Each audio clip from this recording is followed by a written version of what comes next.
ചെറുതായിട്ട്, വലുതായിട്ടൊന്നും ബാധിച്ചിട്ടില്ല.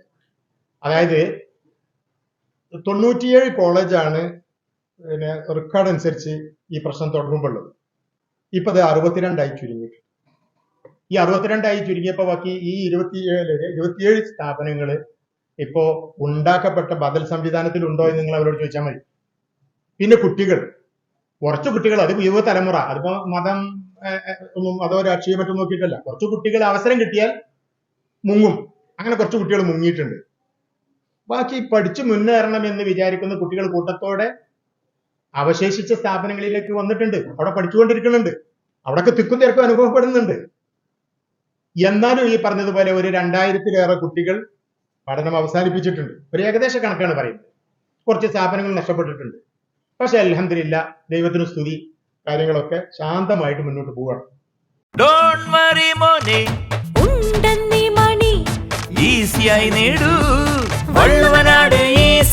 ആവശ്യം ഏതുമാകട്ടെ, പണം ഞങ്ങൾ തരും.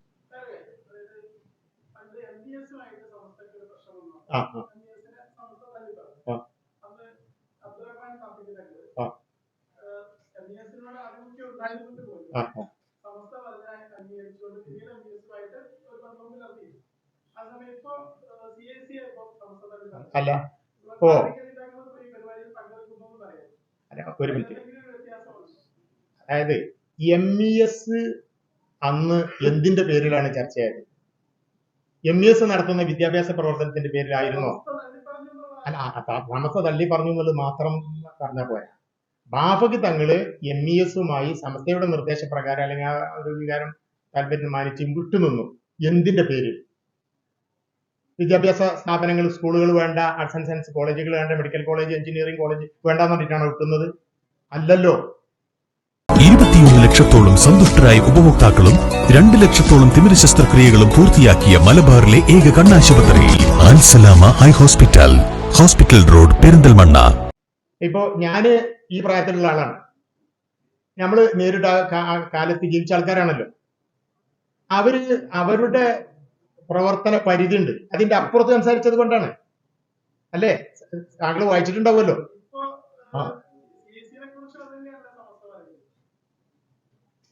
എങ്ങനെ ഞങ്ങള് ശരിയത്തിന് വിരുദ്ധരാണോ? അങ്ങനെയാണെങ്കിൽ ഞാൻ പറഞ്ഞല്ലോ, നേരിട്ട് സംസാരിക്കട്ടെ. ഇപ്പൊ ശരിയത്ത് ഏതാണ്, ശരിയത്ത് വിരുദ്ധം ഏതാണ് എന്ന കാര്യത്തില് ഒരു ചർച്ച വേണമല്ലോ. ശരിയത്ത് എന്ന് പറയുന്നത് കുറച്ചാളുകൾക്ക് മാത്രം അറിയുന്ന കാര്യമല്ലല്ലോ.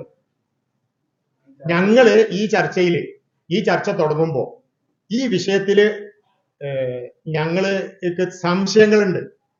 മഹാന്മാരായ ഗുരുനാഥന്മാര് ആ സംശയങ്ങൾ നിവാരണം ചെയ്യാൻ അവസരം തരണം എന്ന് പറഞ്ഞതാണ്.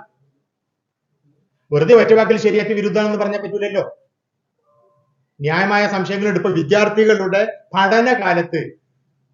പഠനകാലത്ത് കല്യാണം നിരുത്സാഹപ്പെടുത്തുക എന്നുള്ളത് ഗസാലി റഹ്മത്തുള്ളാഹി ഇഹ്യാ ഉലൂമുദ്ദീൻ ലോകത്തറിയപ്പെട്ട ഗ്രന്ഥമാണ്.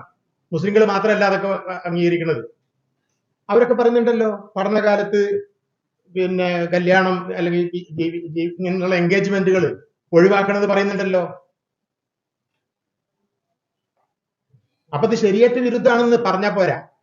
ഞങ്ങൾ ഞങ്ങൾ മനസ്സിലാക്കിയതിൽ പ്രശ്നങ്ങൾ ഉണ്ടെങ്കിൽ അവർക്ക് പങ്കെടുത്ത ആൾക്കാരാണല്ലോ. ജിഫ്രി തങ്ങള് ഞങ്ങളോട് ചേളാരിയിൽ വെച്ച് നടന്ന ഒരു സിറ്റിങ്ങിന് നമുക്ക് എന്നാലും ആ കാര്യം സംസാരിക്കാന്ന് പറഞ്ഞു. ഞങ്ങൾ ചെന്ന ആളുകള് നിരന്തരം പറഞ്ഞുകൊണ്ടിരുന്നു, ഞങ്ങൾക്ക് ഈ വിഷയത്തിൽ ചില സംശയങ്ങളുണ്ട്. അന്ന് 1-2 ഞങ്ങളുടെ ഒരു ലജ്നത്തുൽ ബുഹൂസ് എന്ന് പറയും, ഒരു റിസർച്ച് സമിതി ഉണ്ട്. അതിന്റെ ചെയർമാനെയും കൺവീനറെയും കൂട്ടിയുണ്ട്, മഹാപണ്ഡിതന്മാരാണ്. ഞങ്ങൾക്ക് ചില സംശയങ്ങൾ ഉണ്ടെന്ന് പറഞ്ഞു. അപ്പൊ ജിഫ്രി തങ്ങൾ പോസിറ്റീവായിട്ടാണ് പ്രതികരിച്ചത്. നമുക്ക് ആ കാര്യം ഇരുന്ന് സംസാരിക്കാമെന്നാണ്. പക്ഷെ ഇരുന്ന് സംസാരിച്ചില്ല. അദ്ദേഹം ഇരുന്ന് സംസാരിക്കണം എന്ന് വിചാരിച്ചാൽ തന്നെ വേറെ ചില ആൾക്കാർ അതിന് അവസരം ഒരുക്കൂല. ഈ സംഭവം നടന്നത്